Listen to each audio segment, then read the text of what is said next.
Election 2024 is over. America has voted, and both sexism and racism have won the day. On Liberal Dan Radio, we will hold everyone accountable, from the media that failed to report the threat that Trump poses to this nation, to the people who supported him.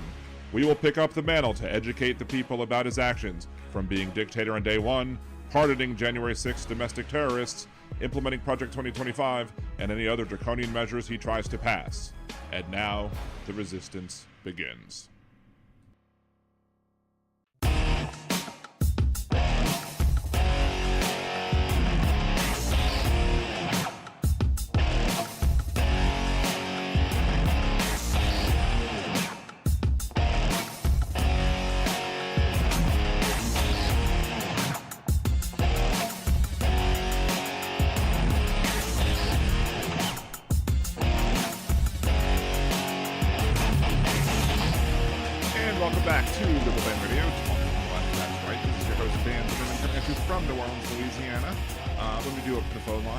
Will be open at 562-542-3261 or 562-LibDan1, or you can always join us in the chat. Always leave your questions, comments, etc. in the chat at liberaldanradio.com or on twitch.tv/liberaldanradio.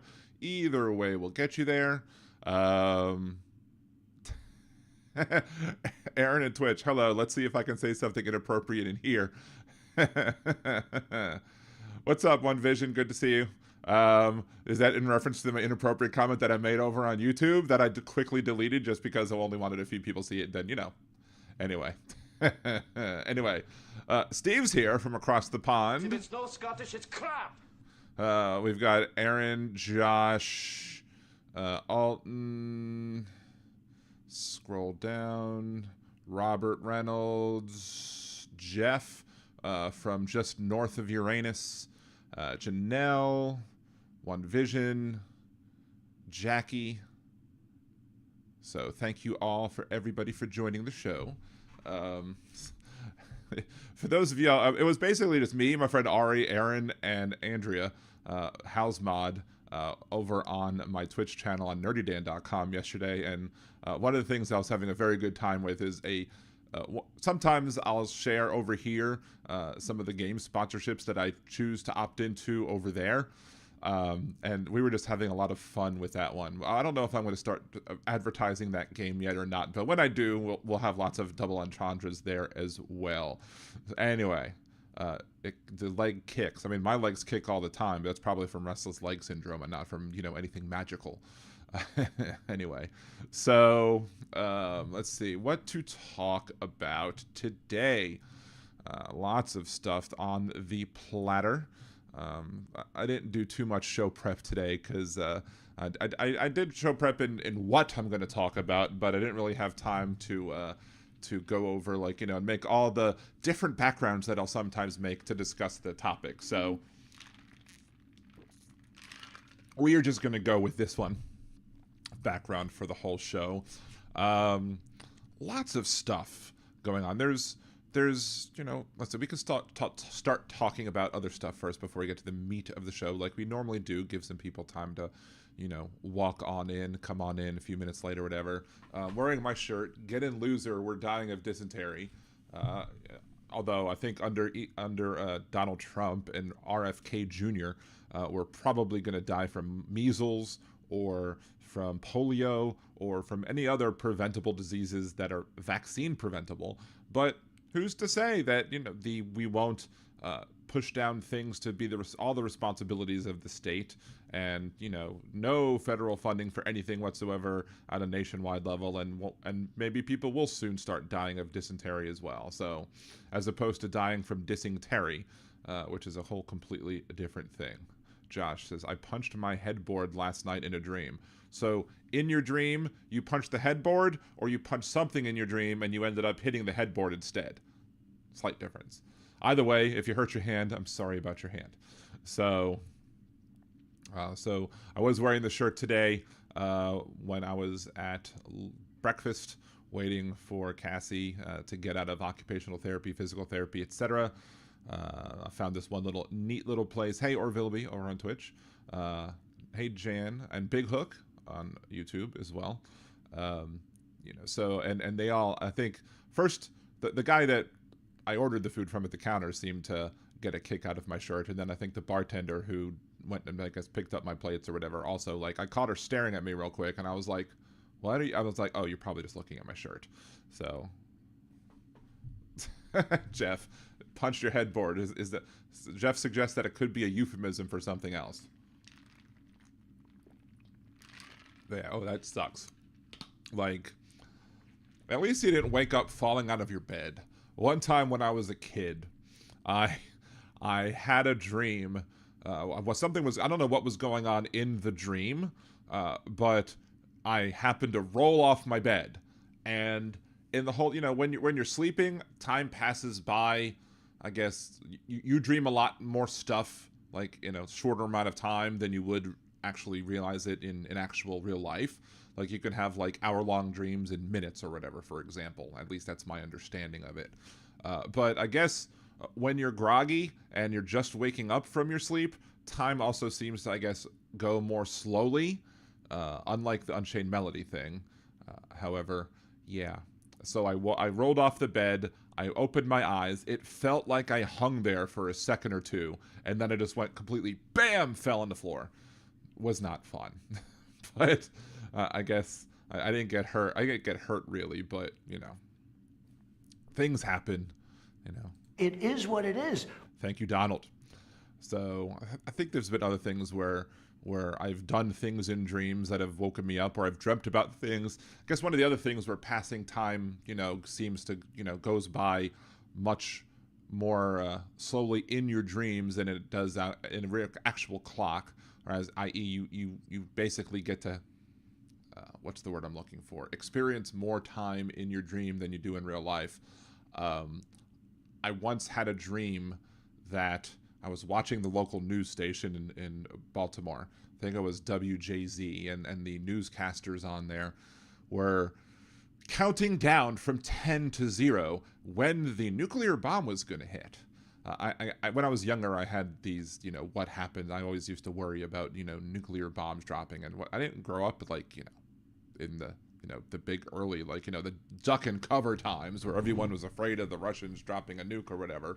But for some reason, I had worries about this. And so anyway, the newscasters counted down from 10 to 0. And once they hit 0, a huge just happened. Lightning hit the tree in front of my house, and it hit right in front of my window.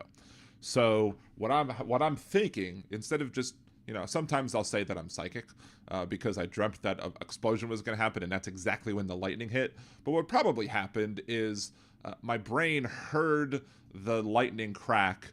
It had that dream real quick, like just went through all those motions, and then I woke up from the lightning blast, and there you go. So that's probably what happened.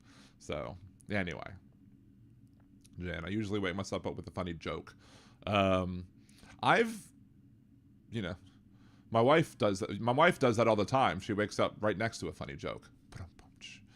Anyway, so I had a dream one time where I was doing a stand-up bit or whatever, and I think I was actually doing stand-up in my underwear, and a part of the bit was that I'm probably dreaming right now. And then I'm just trying to wake myself up in the dream, and I don't wake myself up in the dream. And anyway, and then I wake up afterwards realizing, oh, it was a dream. But the most frustrating thing is when you tell a funny joke in your dream and you come up with your own funny joke in the dream, and then you can't remember it when you wake up. Josh, I hate when I dream about trying to fall asleep. Another dream I had. Well, I guess we're talking about dreams for the first few minutes of Liberal Dan Radio. Talk from the left, that's right.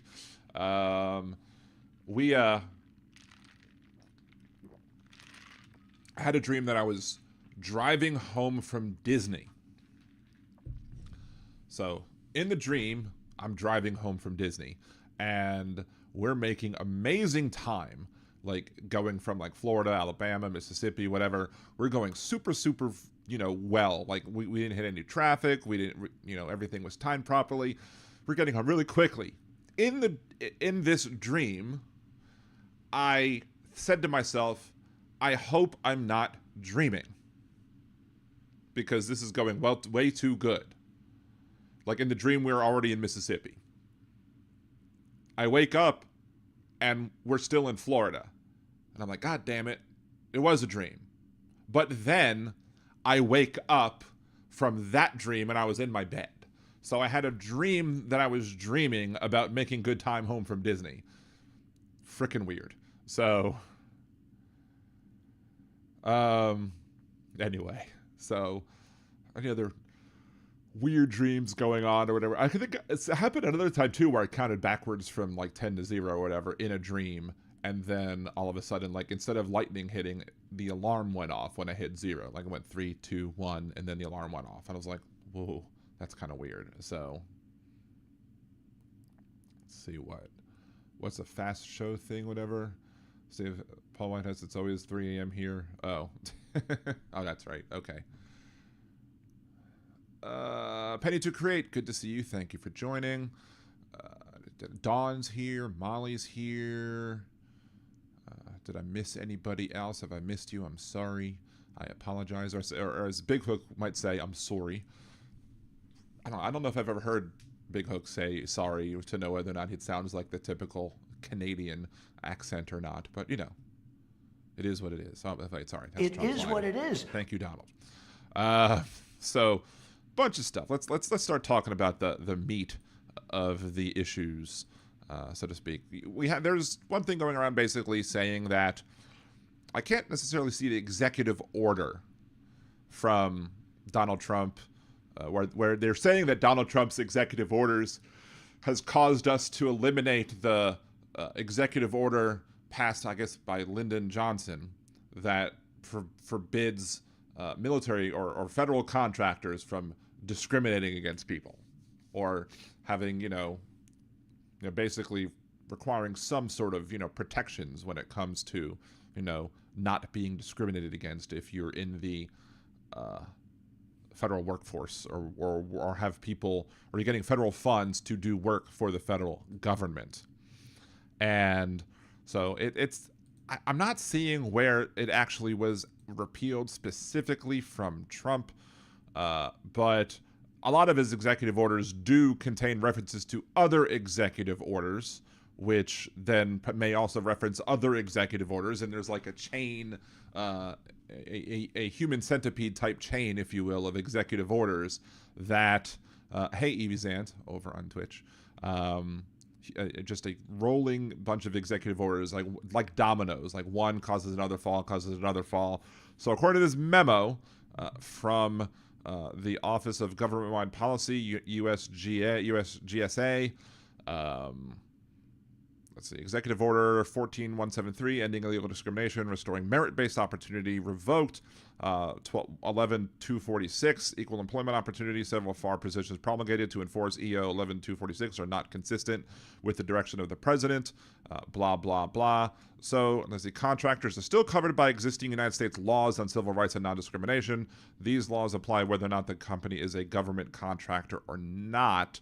But the Department of Labor sent a message on January 21st, 2025. The White House and President Trump issued an executive order ending illegal discrimination and restoring merit-based opportunity. For 90 days from the date of this order, federal contractors may continue to comply with the regulatory scheme in effect on January 20th, 2025. You may read the full message here, blah, blah, blah. So, it's just, again, it goes to their war on what they call DEI. Of course, when they say DEI, it's just a substitute in public for a slur they might say in private about a marginalized, oppressed, or otherwise discriminated against group. So, executive odor number 2. There are lots of executive odors coming in. So yeah, that's just annoying. Wait, hold on. I'm just trying. I had the wrong page open.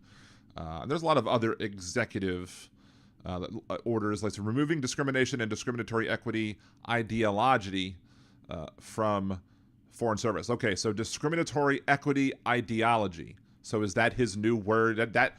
Now, when he spoke in his Gettysburg Address, Donald Trump, I like how you emphasize the last blah, blah, blah, blah. Yeah, exactly. Well, the last blah is more important, right? So discriminatory equity ideology initials are DEI. So I guess that's the new attack on so-called DEI, diversity, equity, and inclusion, which I much preferred it when Donald Trump would actually say his opposition to DEI in a full-throated way, i.e. during his Gettysburg address when he said that he is against diversity, equity, and inclusion, because that's probably the most honest thing he's ever said ever. Because yes, of course he is against those three things. He just doesn't understand what DEI means and how it's implemented and how it is actually done. So, memorandum for Secretary of State, Secretary of Agriculture, Secretary of Commerce, Administrative United States Agency for International Development, USAID, the Chief Executive Officer of the United States Agency for Global Media, removing discrimination and discriminatory equity ideology from Foreign Service. For purposes of this memorandum, discriminatory equity ideology sought the meaning given that phrase in Section 2 of the Executive Order 14190 of January 29, 2025, ending racial indoctrination in K-12 schooling, blah. Equality and non-discrimination in the Foreign Service. The Secretary of State shall consistent with applicable all, promptly revise the 2022 to 2025 decision criteria for tenure and promotion in the Foreign Service used under blah, blah, blah, to remove any reference to the core precept entitled diversity, equity, inclusion, and accessibility. So they're adding a fourth word, accessibility, to the things that they're against.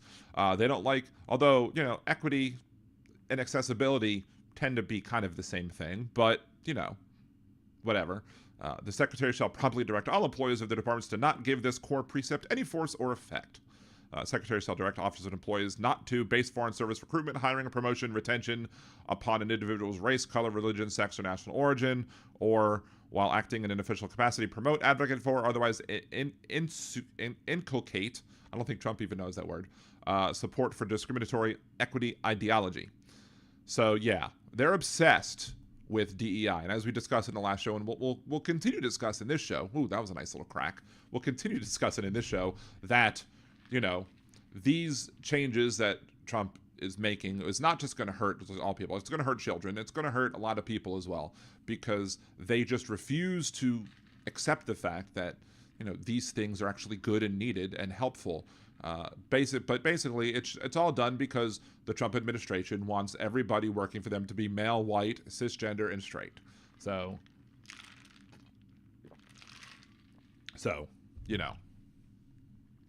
we're not surprised, of course, but we're going to constantly and consistently call them out for it.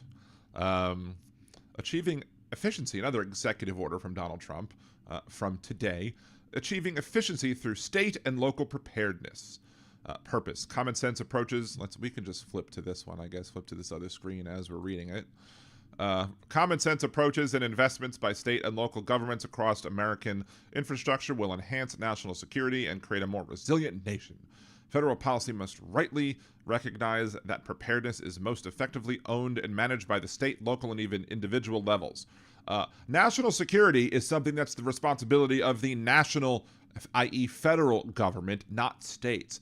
Leaving states to enhance national security is not only stupid, it is a violation of the Constitution, because the states lack the authority to take any action on national security.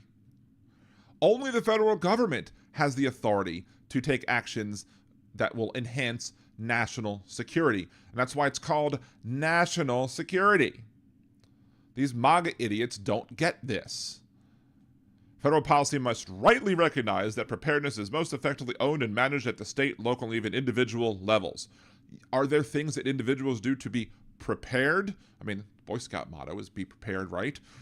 Local and state governments can absolutely do things that are, effective around their local levels to basically say, hey, we need to do this. Like, people in Louisiana might have a good idea of how to prepare for storms with the infrastructure and needs based in the state of Louisiana.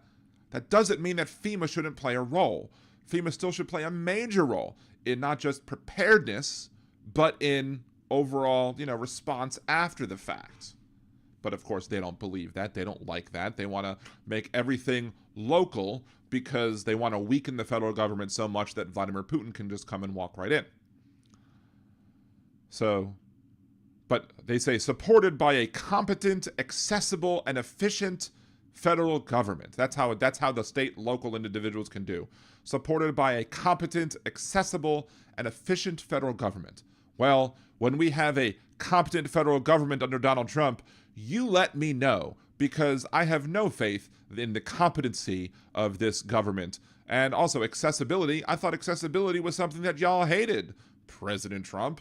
Y'all don't like accessibility or diversity, equity, or inclusion. You just said to get rid of accessibility. Now you want accessibility to be here in the government? No, stupid. And efficient, sometimes efficient doesn't mean what they think it means. Efficient to them always means less, always means fewer resources. That always means smaller government. Sometimes things are more efficient if they're done at the federal level, because the federal government has the ability to affect things. For example, if New Orleans specifically was required to build the levee system around New Orleans without the help of the federal government, we would not have a levee system around the city of New Orleans. Only the federal government has the resources to be able to pool everybody's resources to make sure that the people in New Orleans are safe from flooding, either from the Mississippi River, Lake Pontchartrain, or any other bodies of water that happen to surround this port city that happens to be, in many places, below sea level.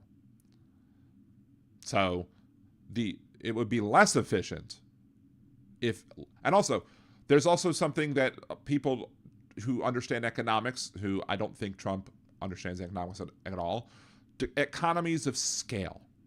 So when you have one of the reasons that it's hard for smaller businesses to break into industries or break into markets where lots of large industries already exist, one of those reasons it's difficult is because those large companies have the ability to have the, quote, economies of scale, i.e. they can do things more cheaply on a more unit basis because they have the larger, broader production bases or whatever to be able to get those items manufactured, to do the work that's requested of them.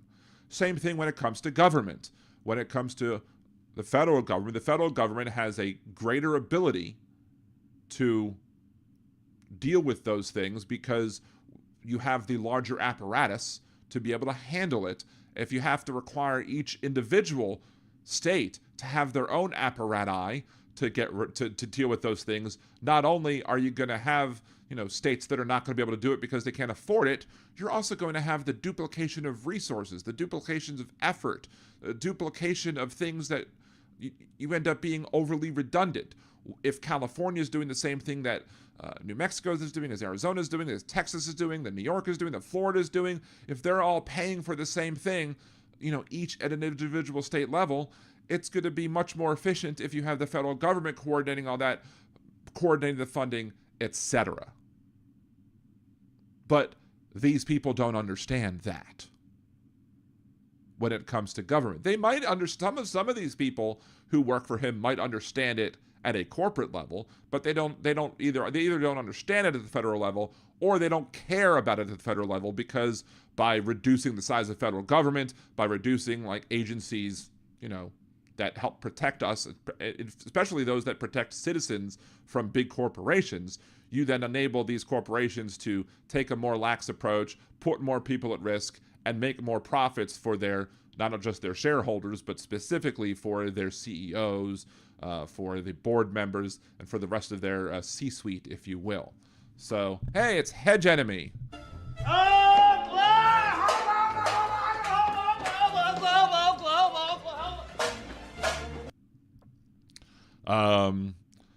Let's see. Citizens are the immediate beneficiaries of sound local decisions and investments designed to address risks, including cyber attacks. What?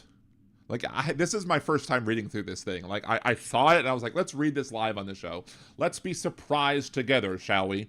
Now, often we're not surprised at the macro look of things. We're not surprised at the whole idea of, Donald Trump is ultimately going to make stupid decisions that are going to put people at risk. We understand that. But that still doesn't prevent us from being surprised at the micro level. We're not surprised at the whatchamacallit. We're not surprised. We get surprised at those small things that it's like, did he really just say that? How the hell is the city of New Orleans or Tucson, Arizona, or even smaller cities then, how are those local municipalities going to be able to handle the risk of cyber attacks? If Russia decides that it wants to cyber attack some small city over there for whatever reasons they want to, a small government's not going to have the ability. And again, to have a cyber attack division in California and in Louisiana and in Wyoming and in Illinois and in Maryland, all of those places, to have, you're going to have unnecessary redundancy, which is a waste of taxpayer dollars. Whereas if you had a unified, centralized system to deal with cyber attacks, like, we had before Pete Hegseth came into town and said, hey, we're going to stop doing our anti cyber attack, our cybersecurity doctrine or policies or whatever, as it pertains to Russian hackers. It's much easier, much more efficient. They claim to want to support. This is why I don't believe that the Department of Government Efficiency, why I would never believe that they actually want efficiency, that they actually want to cut fraud, waste, and abuse. Because having each state deal with their own cyber attack threats is going to duplicate resources, and it's going to be a waste of taxpayer funds when you could centralize the pooled money together and have the entire nation as a whole working to fight. Does this mean that certain states won't have, cyber crime divisions? Of course not. They will. They'll have some to handle things at the local level, but the federal government the federal government should be the one that handles, I should say, the cybersecurity threats that pose threats to national security. See, wildfires, risks including wildfires, hurricanes, and space weather. I guess when you talk about solar storms or whatever, like solar flares. Donald Trump probably thinks there's hurricanes in space. I don't know. When states are empowered to make smart infrastructure choices, the taxpayers benefit. Sometimes, maybe.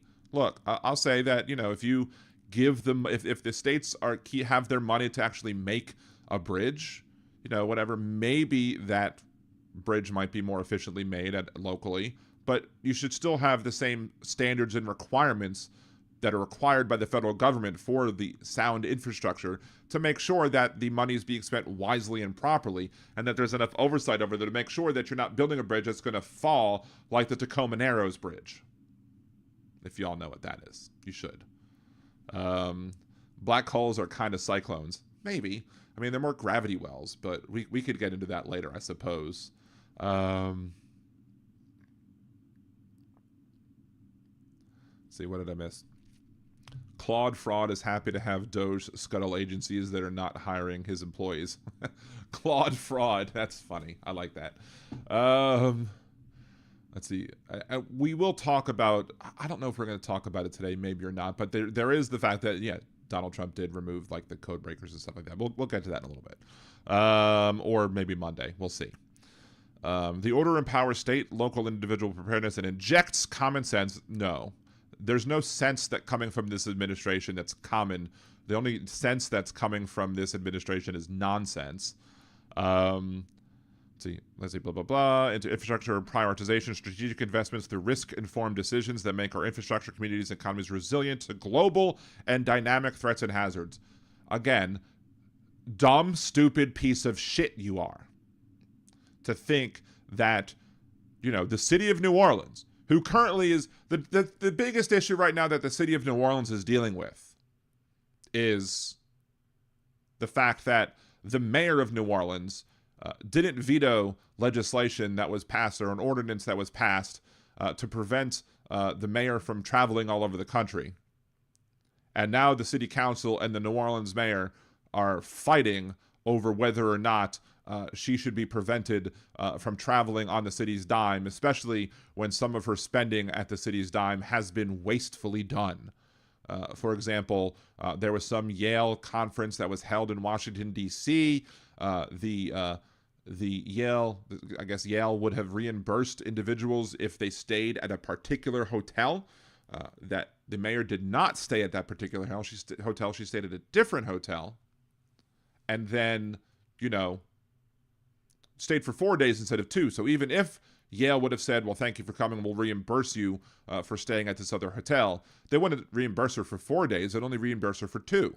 So she's wanting the city of New Orleans to pay her back or to cover the expenses of her travel to Washington, D.C. that probably included some personal issues, some personal days or what have you. Or maybe she was doing business, maybe she was claiming to do business on behalf of the city, but in reality, she wasn't doing it in a way that was following the rules that Yale put up for this conference. But we're too busy worrying about this. I should take video of the streets of New Orleans, of just driving down the streets, just to show you how bad the infrastructure here is in New Orleans. I should show you pictures. We used to have tolls on the bridge that crossed the Mississippi River that I take most often to cross the Mississippi River from where I live to the main part of the city, because I live on the West Bank, even though the West Bank where I live is kind of on the south end of the river, because the river kind of goes down and then it goes east and then back south. So anyway, so the city of New Orleans is dealing with that. How the hell is it going to worry about cyber threats and global threats and hazards that might face our area? No. I mean, the biggest threat to everybody right now is President Trump. But then again, that's a whole different ball of wax, I suppose. So thank you, Roxanne. Appreciate you for listening and for saying the topics are great. Let's see. So it is this policy of the United States that state and local governments and individuals play a more active and significant role in the national resilience and preparedness, thereby saving American lives. Yeah, okay. Getting rid of NOAA, or dismantling the whole apparatus that handles, issues dealing with the weather, especially when it comes to issues of climate change, why hurricanes are getting stronger and more deadly. That can't be handled at the local level. That has to be handled at a much larger level because, again, of these, quote, economies of scales. So reducing taxpayer burdens through efficiency. Again, you're not reducing taxpayer burden. I guarantee you that if the cybersecurity threats that this nation faced had to be held at a local and state or municipal level, that guess what? We would spend overall more money as taxpayers on those individual efforts by each state than we would if it was the federal government doing it, because the federal government would be more efficient in doing it. In addition, it is the policy of the United States that my administration streamline its preparedness operations, update relevant government policies to reduce complexities and better protect and serve Americans, and enable state and local governments to better understand, plan for, and address these needs of their citizens. I.e., he doesn't want to take any responsibility for anything. He's like, hands off, I'm done, and he wants to pass it on, and he doesn't care how many people actually get harmed by his decisions, because that's probably by design, because the people who are more likely to be put at risk, to be threatened by global risks, are more likely to be marginalized, oppressed, and otherwise discriminated against people. Updating federal policies to save lives and end the subsidization of management. A, National Resilience Strategy within 90 days. The Assistant to the President of National Security Affairs, in coordination with the Assistant to the President of Economic Policy and the heads of relevant executive departments, shall publish a National Resilience Strategy that articulates the priorities, means, and ways to advance the resilience of the nation. National Resilience Strategy shall be reviewed and revised every 4 years or as appropriate. National Critical Infrastructure Policy within 180 days. The APNSA, there's not a good acronym there, APNSA, in a coordination with Director of Office of Securities, blah, blah, blah, shall review all critical infrastructure policies and recommend to the President the revisions, rescissions, and replacements necessary to achieve a more resilient posture, shift from an all-hazards approach to a risk-informed approach, move beyond information sharing to action and implement the National Resilience Strategy, blah, blah, blah. Now, if this were any other president who was trying to make us more resilient, I might believe that maybe some of these things had a chance of actually working, but because of the fact that it's Donald Trump specifically, and I know Trump supporters would say that, oh, you just have Trump derangement syndrome, because of that. But no, I have the reasons to believe that because of all of the actions of President Trump during his first term, as opposed and now, that make me understand and know and believe that Donald Trump is not capable of getting all of these things done, or that any of the things that he's trying to claim that he's trying to do are not actually the things that he's trying to do. because in reality, what he's trying to do is, make money for himself off of government and basically take away the ability of the federal government to fight some of the biggest risks that are facing this country, i.e. Putin. So, all this other bullshit in here, blah, blah, blah. Now I'm going to put the extra emphasis on the extra third blah. Now that you realize that I do it, I'm now going to say it all the time. Let's see. But yeah, this executive order is just a bunch of BS. And it's just, again, we are going to be caught flat-footed when it comes to storms, when it comes to cyber attacks, when it comes to space weather. Let's look up space weather if that's a, maybe space weather is a real thing, but I guarantee you when Donald Trump hears space weather, like when I hear space weather, I think solar flares. Let's see. Yeah, solar winds. There you go. Solar magnetic fields. That's space weather. So yeah, how is the city of New Orleans or the state of Louisiana supposed to be able to handle an electromagnetic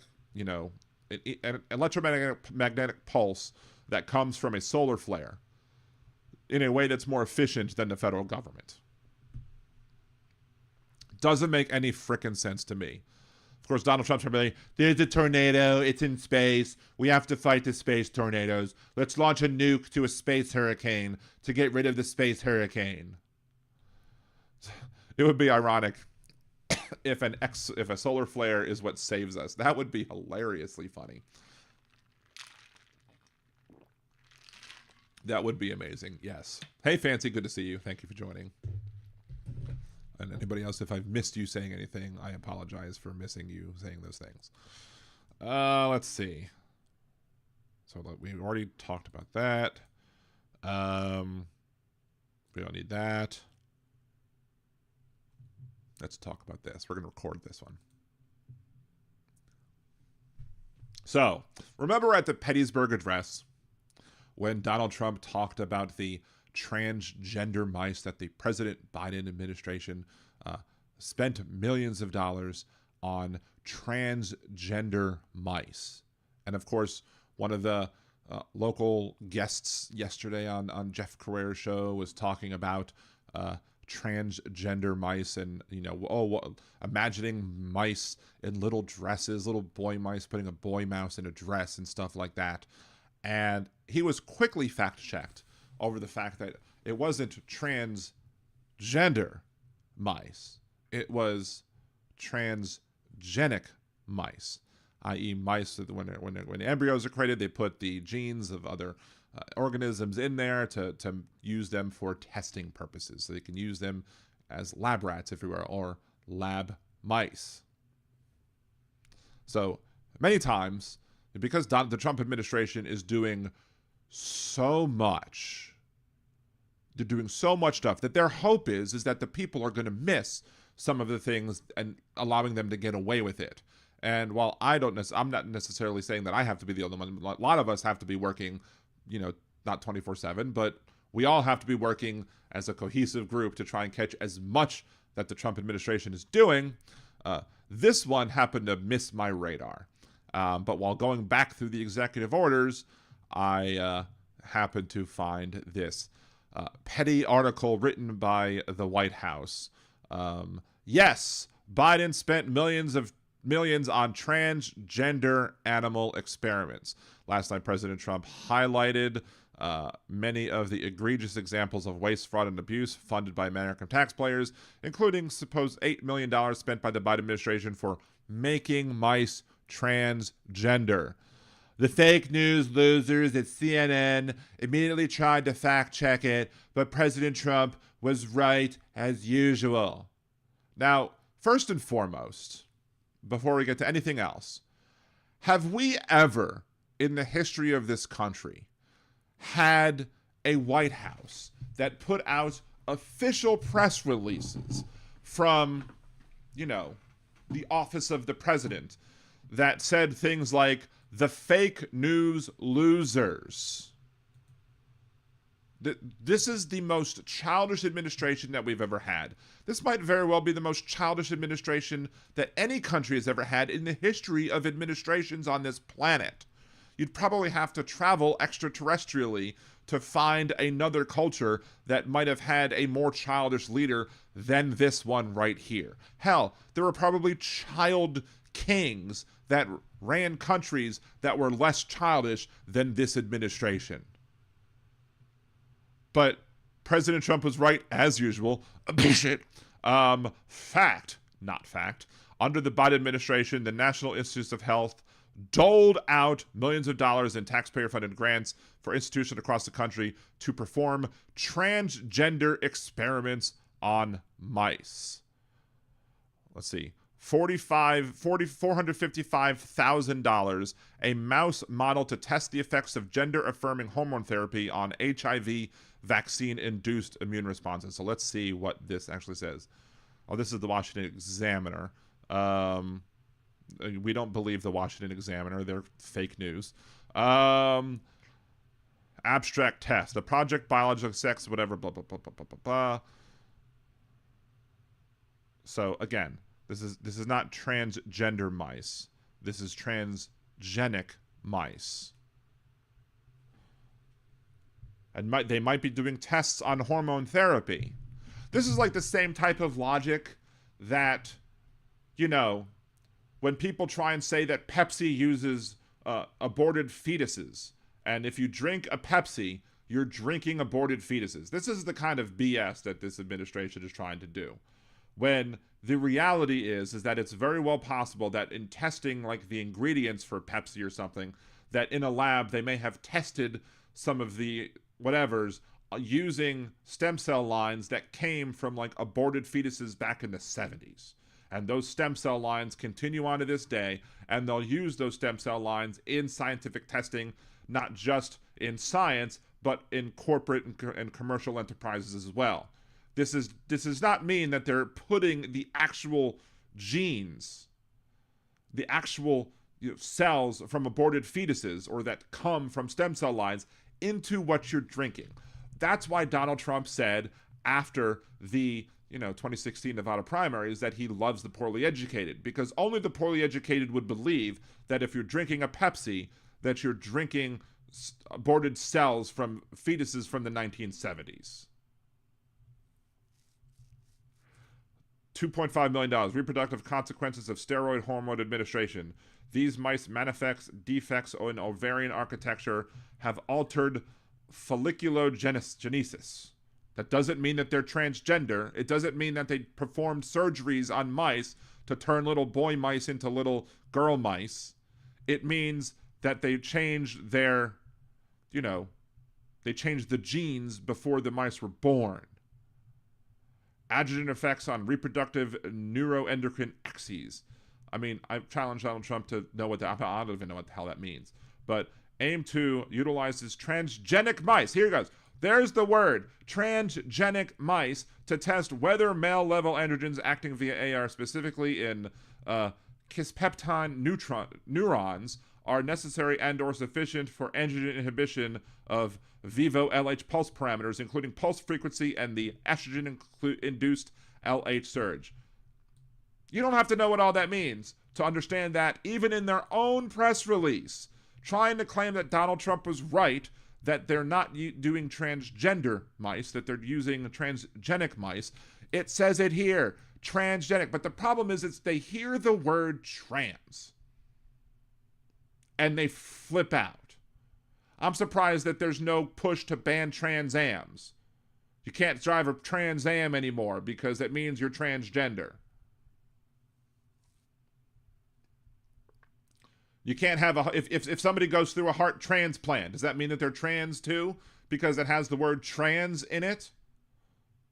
Like, this is how stupid this administration is. How absolutely 100% dumb that these people are. And how dumb we are as a nation as a whole. I'm not saying we as, me and y'all who watch Liberal Dan Radio talk from left, that's right. I'm not saying that we're stupid. We didn't let this happen. We voted against this. Well, except for maybe one individual. $3.1 million. Gonadal hormones as mediators of sex and gender influences asthma. We studied the contributions of estrogens to HDM-induced asthma outcomes using male and female gonad detectomized mice treated with estradiol. Whatever. Again. It's right here. Highlighted word. Transgenic mice. Transgenic mice are not transgender mice. And if you still believe that they mean the same thing, you're a fucking moron. Absolute ridiculous fucking moron who doesn't understand science. This is why, again, these people believe in kindergarten cop biology. You know, where the kid goes, all boys have a penis and all girls have a vagina. Because that's where their limit of science ended. That might be an okay understanding for tiny little kids, you know, in kindergarten to, you know, they might not be able to grasp those larger concepts of how the gender binary is antiquated, the idea of two sexes is antiquated. There are articles in the Scientific American periodical that basically says, you know, look, the idea that there's only two sexes or two genders is completely flawed. It's not based in science.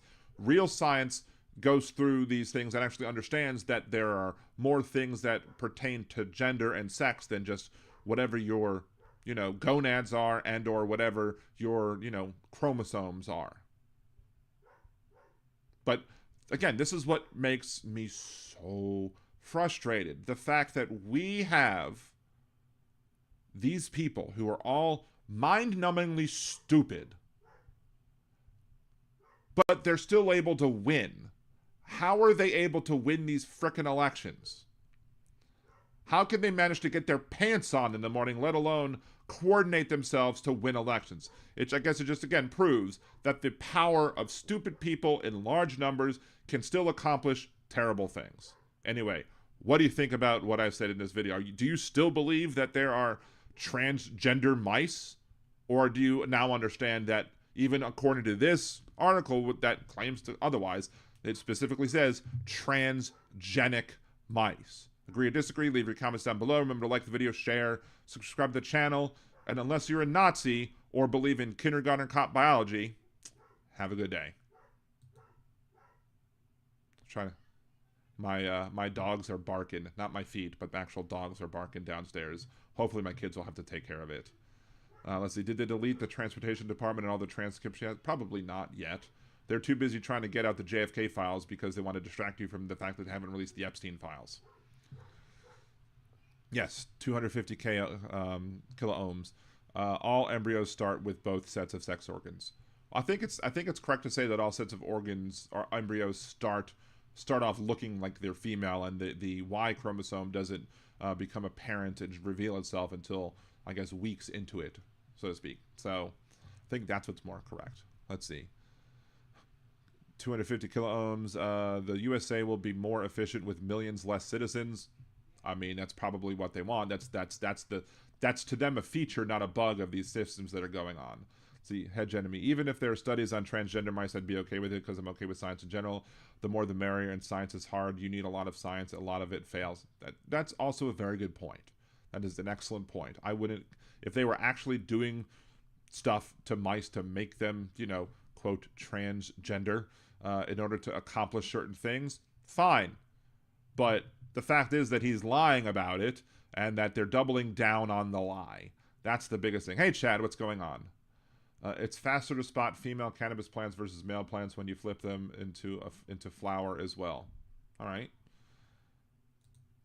But we're not spending money on making transgender weed.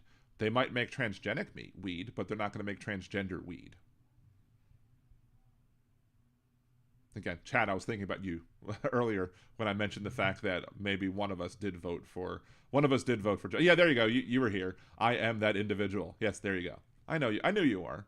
But again, you also, Chad, live in, if I remember correctly, Illinois, and Illinois didn't vote for Trump.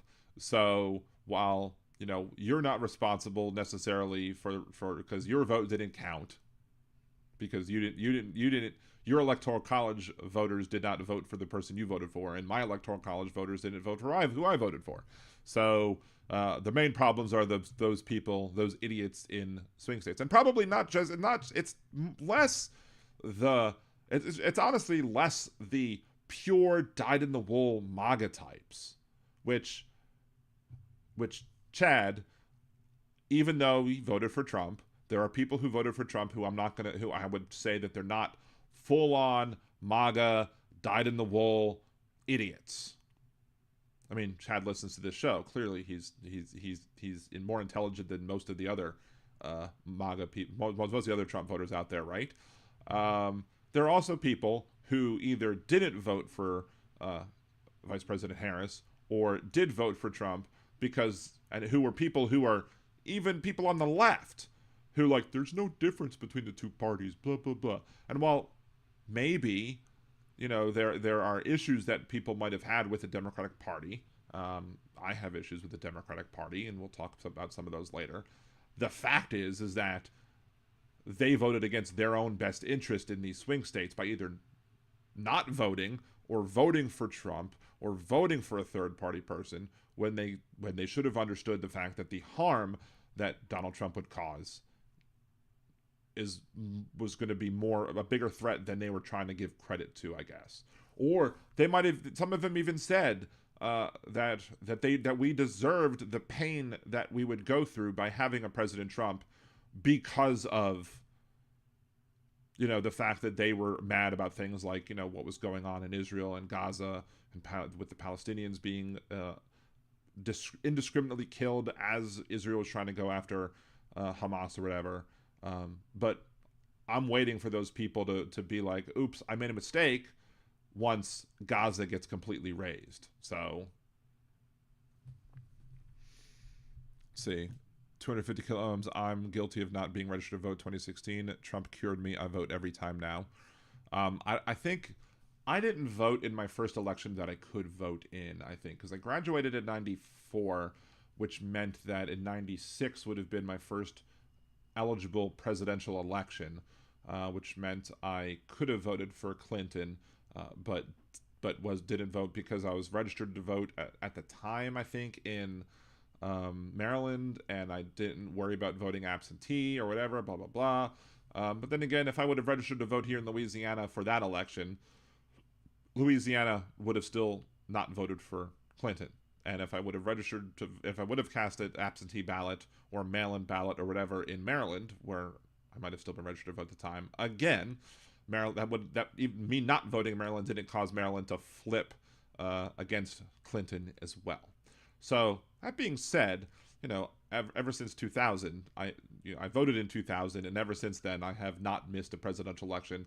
There's very few local elections that I've missed from that point on. I mean, I've pretty much voted, for the last however many years in like every single state, city, municipality, whatever election is there, I'm getting out and I'm voting. So let's see.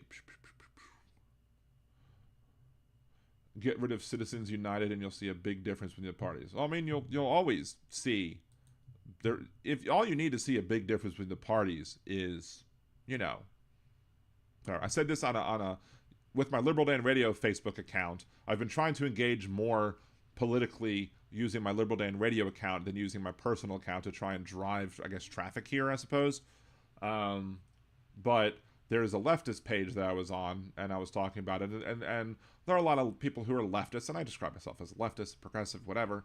I was labeled Liberal Dan by a conservative talk show host, and many conservatives don't understand the difference between liberal, left, progressive. They call Biden a socialist, for fuck's sake. Biden is not a socialist by any stretch of the imagination. But, one of the points that they were being critical, whatever, and I'm like, and my tongue-in-cheek kind of point is because of Chuck Schumer, we did absolutely see a huge difference between the Democratic Party and the Republican Party. The Republican Party outwardly and vocally supports fascism, while the Democratic Party caves to fascism. That's the difference right now. So, Jeff, I was running late to vote for Bill Clinton for a second term because I had to repo some emus. That's a story. That's an interesting story that I'd like to hear more of, I guess. Let's see. Blah, blah, blah, blah, blah. Again, the last blah went up. We also have, Donald Trump is claiming, to move on to the next level, that he declared void, vacant, and of no further force or effect on so-called on Lie Social the pardons that former President Joe Biden gave to Fauci, Mark Milley, members of the House committee that investigated the January 6th riots, including former GOP Representative Liz Cheney of Wyoming. Biden issues those pardons in response to indications that Trump would use the massive powers of the Department of Justice and the FBI to prosecute perceived political enemies. So Biden gave them whatever. And now Biden, and the excuse that Donald Trump is using, because he used a robo-pen or whatever. Now, like, it does... Here's the thing. If a president can't use a robo-pen to sign things that he would want to sign, then Donald Trump shouldn't be able to have other people write these, press releases and executive orders and etc. for him to sign. Donald Trump didn't write these executive orders. He probably doesn't know what half of these executive orders say. He just sits there and scribbles his stupid little signature on the things and lets that be the end of it. But he's approving it, so it's deemed to be legal, I suppose. But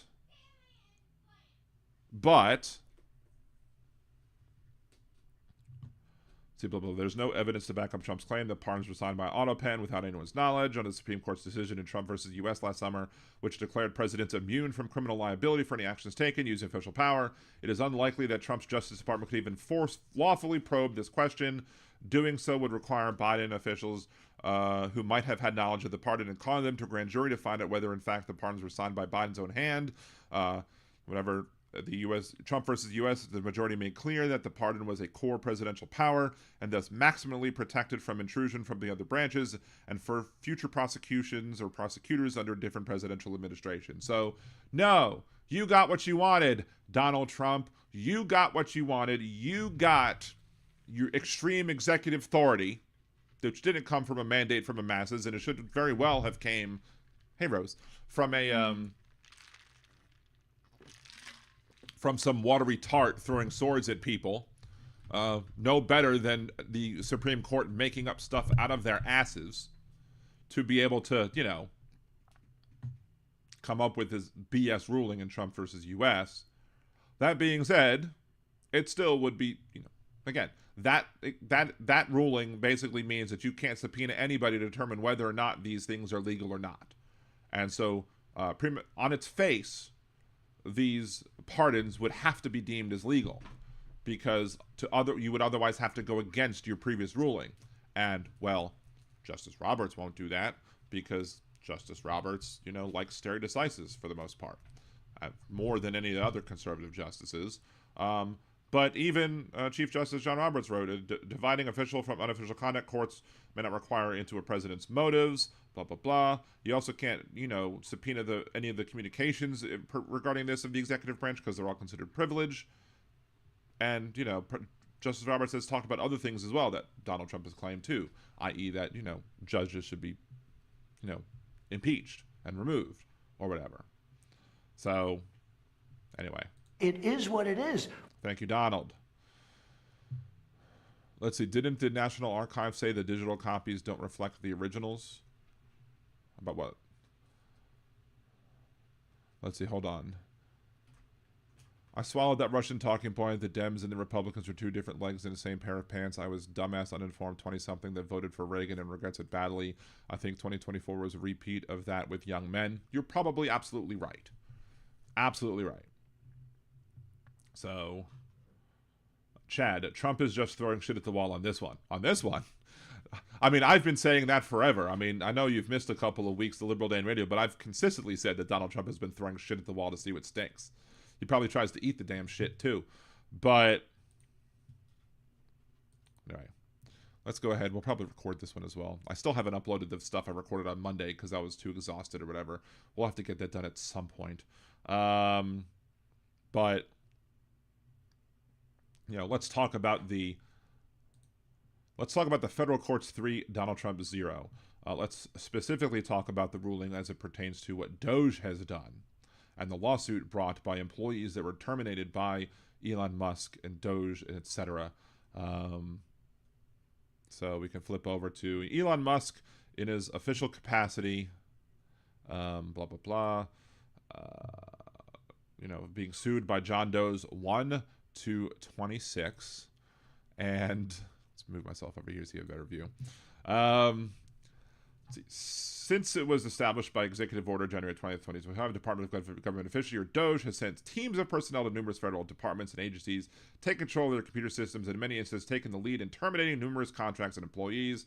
In the case of United States Agency for International Development, USAID, DOGE and its leader Elon Musk has also played a leading role in actions taken to shut down and dismantle the agency, which have included permanently closing its headquarters, taking down the website, engaging in mass terminations of contracts, grants, and personnel. Specifically, plaintiffs J. Doe's 1 through 26, who are current or recently terminated employees and contractors of USAID, have filed civil actions against defendants Elon Musk in his official capacity, the United States DOGE Service, the Department of Government Efficiency, which they allege violations of the United States Constitution, including the Appointments Clause and of constitutional principle of the separation of powers. Plaintiffs filed a motion, blah, blah, blah. Now, normally when we go through Supreme Court rulings, we go through the entire thing. We're not doing that today. We're not going to go through the entire ruling. We're just going to go through stuff at the end. Last couple pages.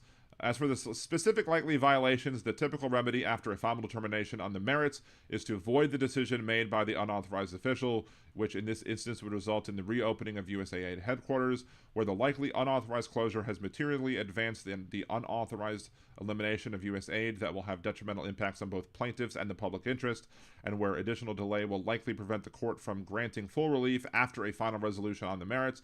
The court will require the defendants within 14 days to secure and submit written agreement among all necessary parties that ensures that USAID will be able to reoccupy USAID headquarters, its original location, in the event of a final ruling in favor of the plaintiffs in light of the defendants' demonstrated ability to act rapidly across the executive branch. The court finds that the burden of this requirement on the defendants is reasonable, however, recognizing that an appointments clause violation may be cured by ratification of the decision by a duly appointed officer. The court will stay this requirement if the defendants secure and submit within 14 days a signed ratification of the decision to permanently close USAID from the acting administrator of USAID or another official of the United States with the authority to do so on the behalf of USAID. Of course, there was another ruling that went completely against that, but, that's not the point of this discussion. As to the defendant's specific requests in the event of a preliminary injunction, the court will not consolidate the preliminary injunction motion with a final determination on the merits because factual disputes remain that will require discovery before a final decision on the merits. Based on the court's finding of the plaintiff's likelihood of success on the merits, the likely irreparable harm to the plaintiffs, and the public interest, where the court does not find the defendants will be unduly burdened by the terms of the injunction to be issued, the court will not stay the injunction pending the appeal or filing a notice of appeal. Pursuant to Federal Rule of Civil Procedure, the court will require the posting of only a limited bond where there has been no showing that the defendants will necessarily have to expend materially significant resources in order to comply with the injunction. Conclusion. For the foregoing reason, the court finds the defendants' actions taken down to shut down USAID on an accelerated basis, including its apparent decision to permanently close USAID headquarters without the approval of a duly appointed USAID officer, likely violated the Constitution in multiple ways, and that these actions harmed not only the plaintiffs but the public interest because they deprive the public's elected representatives in Congress of their constitutional authority to decide whether, when, and how to close down an agency that was created by Congress. Accordingly, the motion for a preliminary injunction will be granted in part and denied in part. The motion will be granted in that the court will issue the accompanying preliminary injunction. The motion will otherwise be denied. A separate order shall issue. Now, of course, that's not a victory for DOGE, Musk, and the Trump administration. That's just basically saying we're not going to give a final determination because there's still disputed facts that have to be determined in a future date. So it's basically saying the plaintiffs get the win on the first part, but nobody gets the win on the second part because there's still a dispute of facts to be dealt with, to be handled, etc. So, but that's just one of the multiple ones. We went ahead and talked about the second one on the other show. There's a preview on a previous show. That is. But again, Donald Trump, has been told, let's see, Justice Roberts has told him, or has basically spoken out on the idea that whether or not somebody should be impeached, like a judge should be impeached. He's spoken out against that. Basically, Donald Trump is losing bigly at court. He is losing bigly at court. He lost when it comes to the judge as well with the deportation of the Venezuelans. He didn't listen to it. And that's the thing, is that the judge ordered verbally that the planes not take off, and there's evidence to show that the planes were still on the tarmac before they took off, with at least some of the Venezuelans brought to El Salvador without due process, without any sort of justice or whatever. So that's the problem here with that specific case. Also leads us to question the problems with these other court rulings where Donald Trump has lost in court, at least at the lower level courts. And the problem is this: Donald Trump feels that he is king. He said he was going to be dictator from day one. He declared himself king. Whether or not you believe it was tongue-in-cheek or not, he's acting like one. And despite the fact that we didn't vote for a king, Well, I didn't vote for you. The fact that he is continuing to question the authority that the courts have over him and the actions of the administration, despite the fact that we have 3 co-equal branches of government. A lot of these MAGA folks just failed civics when it comes to whether or not there are checks and balances that exist within the government. They'll talk about separation of powers all day long, but separation of powers is Congress has the power of the purse, and Congress has the power to create departments. So the president can't just take down departments that Congress creates. That's what separation of powers means. Separation of powers doesn't mean that the president could do whatever the hell he wants, screw Congress, screw the courts. Right? So that's the ultimate problem here. That's the ultimate issue where we could very well have a constitutional crisis.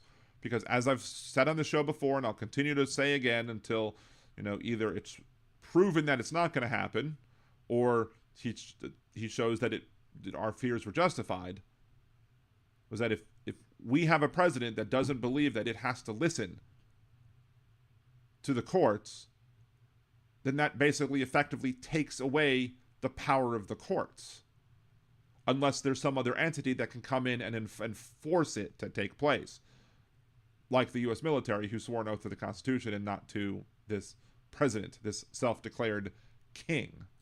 Well, I didn't vote for you. So, do we see that constitutional crisis? Is it going to become a large constitutional crisis? I have no reason to believe it won't at this point, because I have no reason to believe that Donald Trump is going to follow the tradition in this country that when a court makes a ruling, that the executive branch follows it. Now, you have conservatives out there, you have MAGA folks out there who are saying that, well, you didn't complain when Biden did it, and they'll use the student loan thing as an example. Well, we've talked about the student loan things, the fact that Mohila or the state of Missouri was given standing to bring the case against his initial $10,000 to $20,000 forgiveness when it comes to student loans, that the court incorrectly gave the state standing based on the fact that Mohila processes loans, and that the state would lose out on processing fees that are paid for by our tax dollars. Then that's why they have standing, which is a bullshit reason. There's no reason why they should have had standing.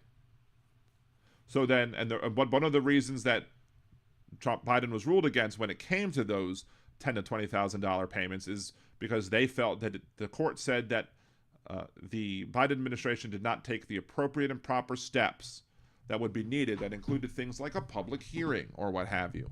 Now, Biden felt that he had the authority to act, just like the Department of Education had the authority to act during Trump's first administration, during COVID, when Betsy DeVos was head of the Department of Education, and when they did things like canceled student loan payments and canceled the accumulation of interest on the loans. And they used the authority that was granted to the executive branch and through the executive branch, the Department of Education, to make those decisions to deal with extraordinary circumstances. Biden was claiming that he had that same authority that the Trump administration used just previously. But the court ruled against him, so fine. Did Biden continue to cancel the loans just willy-nilly and have a constitutional crisis? No. Biden listened to the court and said, okay, we are going to start this process where we're going to have public hearings, we're going to do this, we're going to try and get to the same endpoint, we're going to try and reach the same destination. But we're going to do so via a more circuitous path to avoid the roadblocks that the Supreme Court placed in front of them. Again, the Supreme Court didn't say that forgiving $10,000 to $20,000 is on its face unconstitutional or not a power that it's had. The Supreme Court said that the Biden administration didn't follow the appropriate steps. They didn't follow the appropriate procedure to get it done. Now, of course, now when asked about procedure, conservatives don't give a crap about procedure. Because when we talk about procedure when it comes to DOGE acting, when we talk about procedure when it comes to deporting people, these MAGA folks don't care about procedure anymore. They just care about the end result, the ends justifying the means, which of course is a logical fallacy. Anyway, so do you think there's going to be a constitutional crisis going on? Do you think that Donald Trump is going to just continue to further ignore the courts like he did when he allowed the planes to take off with the Venezuelans that he wanted to deport without due process? Are you concerned about this? Or do you think that Donald Trump should have all that power of a king? Well, I didn't vote for you. Leave your comments down below. Remember to like the video, share, subscribe to the channel, and of course, unless you're a Nazi, have a good day. So there's that. Let's see, because there's a special place in hell reserved for Mitch McConnell. Yes. Former Senate Majority Leader Mitch McConnell. We got freaking termites on all three legs. So Josh, a three-legged stool is very stable if the legs are placed in a perfect triangle. Yeah, unless there's termites. Yeah. Good point. Three-legged stool. You know, if you kick out the three-legged stool, then or one of the legs. Let's see. Trump has no intention of winning any of these in lower court. His plan was all along to fast-track them to a conservative supermajority of the Supreme Court, where he'll prevail in them over 90% of them. I mean, that's possibly true, but still, when it's not true, is he going to listen to him? Or is he just going to do what he wants to do? All willy-nilly.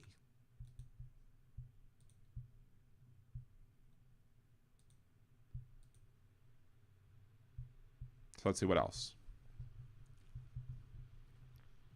Donald Trump is now also planning on, let's record this one too. Donald Trump is also now planning to sign an executive order tomorrow that's going to start the winding down of the Department of Education.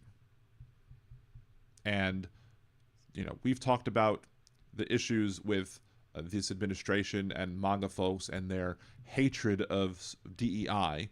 And of course, again, when they say DEI, when MAGA folks say DEI, it's just code to say in public what slurs they would say in private about any marginalized, oppressed, or otherwise discriminated against persons. But you know, they want to shut down the Department of Education. But that's not something that he has the power to do. The Department of Education was created by Congress. The Department of Education will have to be removed by Congress. Now, of course, he can completely kneecap him. He could completely go all Tanya Harding, or not Tanya Harding specifically, but Jeff Gillooly and Nancy Kerrigan, the Department of Education, by, you know, hitting him with the kneecaps, proverbially. But you know, again, order mandates no DEI or gender ideology in funded programs. Closure could disrupt billions in K-12 and college aid. And again, you would need the Senate Democrats to actually get this done if you want to actually pass a law, because it's not just a spending bill. As such, the Democrats would be able to filibuster. More on that in a second. But one of the issues that we talked about on the last show, where the whole attempts to shut down diversity, equity, and inclusion, and now accessibility apparently, by this administration, is that, you know, it will harm students. We talked about how people trying to take the ACT, who needed special provisions that are either guaranteed by an IEP or a 504 plan, you know, those people were denied those protections, and as such weren't able to take the tests when they wanted to take those tests. And without the Department of Education there to protect these IEP plans, to protect the 504 plans, I guess IEP plans would be kind of redundant because the P in plan is plan. The P in IEP is plan, so it's a little redundant there. Department of Redundancy Department, if you will. But again, this move to move things to the state level that Donald Trump wants to do to be more efficient, which it's not, because again, you're going to have a duplication of efforts, a duplication of resources, a duplication of expenditures that would only have to be done once if it's at the federal level. But they don't care, because they don't want the federal government telling conservative states that they can't teach about, Jesus in school, or have the 10 Commandments posted in school, or what have you. They want it all handled at the local level. Hell, when Bobby Jindal, former governor of Louisiana, decided that he wanted to, have a voucher program, there was no oversight over where these voucher funds could be spent. And as such, there was a school that used the Loch Ness Monster as an example as to why evolution was incorrect. And you could spend your taxpayer dollars at this private parochial type school that teaches against evolution and teaches pro Loch Ness Monster. Nessie became part of their official science classes. But there should be standard curriculum, standard things that these schools should be teaching to all students, because all students should have a right to an education. And that should be in the law. It is in the law. That's why you have 504 plans, why you have IEP. But again, these Republicans, these MAGA folks, these conservatives who support this crap don't care, because they just want to teach Jesus in school. They want to do all this, they want to get rid of the federal oversight. And who's going to protect the people with IEP or 504? What happens to IEP or 504 plans if the Department of Education goes away? Do you trust the state of Louisiana, state of Texas, Alabama, Mississippi, Florida, Arkansas, Oklahoma?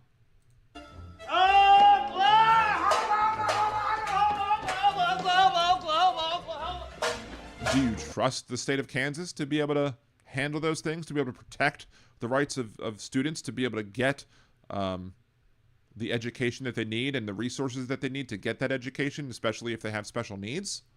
I don't trust them at all. And you shouldn't either.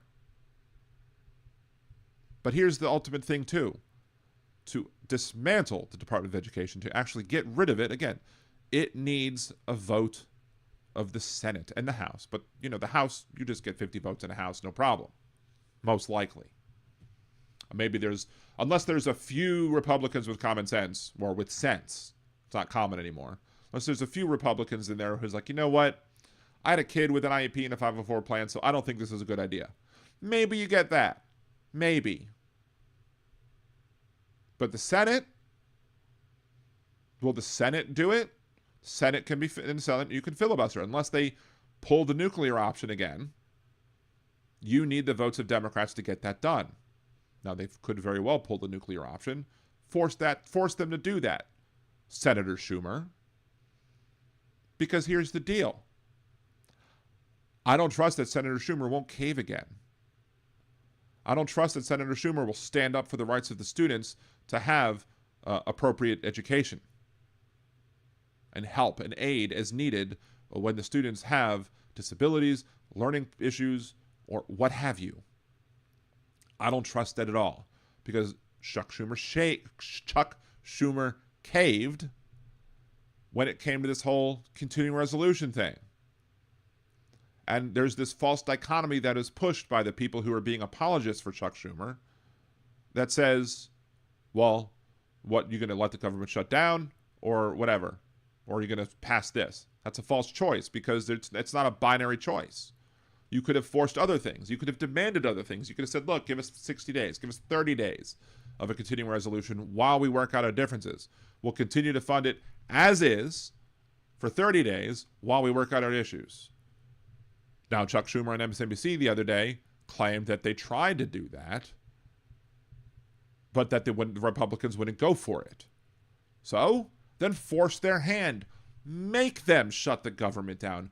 Make them cause the pain, and make sure that people know that you're standing up against the fascist administration and these Republican sycophants who are in the House and the Senate who are refusing to negotiate with other duly elected officials who have a job to do and who have powers granted to them by the Senate when the Senate made their own rules to prevent bad legislation from going forward via the filibuster.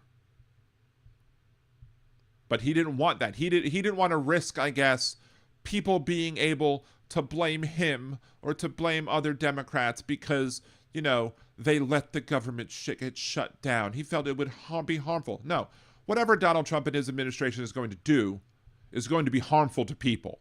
It's already harmful to people. They're already causing massive amounts of harm. So if they have more, it's going to suck. But you then have to do a better job.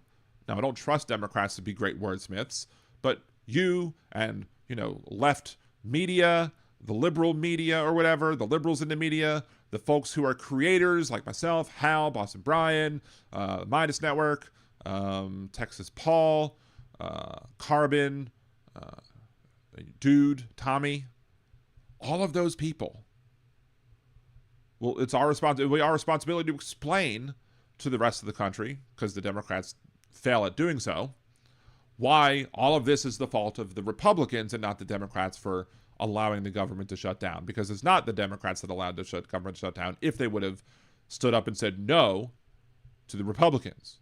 It would be the Republicans who are at fault, who say, we need the Democratic politicians' help to pass these things, but we're not going to give them any ability to put things that they would want in the legislation or to take things out of the legislation that they're vehemently opposed to. We're not going to give that power to do that. It's either our way or the highway. Well, take the highway then. Have some balls, have a spine, have some guts, have some gumption, however you want to call it. If you are not going to stand up against the fascists, what use are you to us, Senator Schumer and anybody else? That's your job right now. The job of every elected federal Democratic official is to stand up against Trump, to stand up against Musk and DOGE, and to stand up against the Republicans in Congress who are trying to force these things down the American people's throat. You might not have a lot of power, Democrats in Congress, but you have some. Use it. But they refused to use it when it came to the budget issues. Why would I believe that they're going to actually use it this time too? I have no reason to believe that they are going to use their whatever power that they have left to stop the bleeding or to stop as much bleeding as possible. And it is their responsibility, the Chuck Schumers in the Senate, the other folks who agree with Senator Schumer. It's their responsibility to prove to me that my fears are not founded. To prove to me that they're willing to do the necessary and needed things to protect students of this country from this BS. And again, I have no reason to believe that they will. Prove to me that I'm wrong. Prove to me that you have a spine. Prove to me that you have guts and gumption, or however you want to word it. Show me that you're willing to stand up to this tyranny, to this fascism. Because of right now, you should be replaced. If I had the money to do so and AOC declared a campaign against Senator Schumer in his upcoming election, absolutely, by all means, I would donate to that campaign. Because unlike Schumer, I think AOC would have the gumption, the fortitude, the guts. Hell, she might even have more balls than Schumer, or at least the same number, because as of right now, it appears to me that Senator Schumer has none. What do you think? Was Chucky Schumer wrong for what he did? Am I wrong for thinking that Senator Schumer won't stand up for students if it comes down to a vote in the Senate? Let me know down below. Agree, disagree. Leave your comments. Remember to like, share, and subscribe. And unless you're a Nazi or Charles Schumer, Have a good day.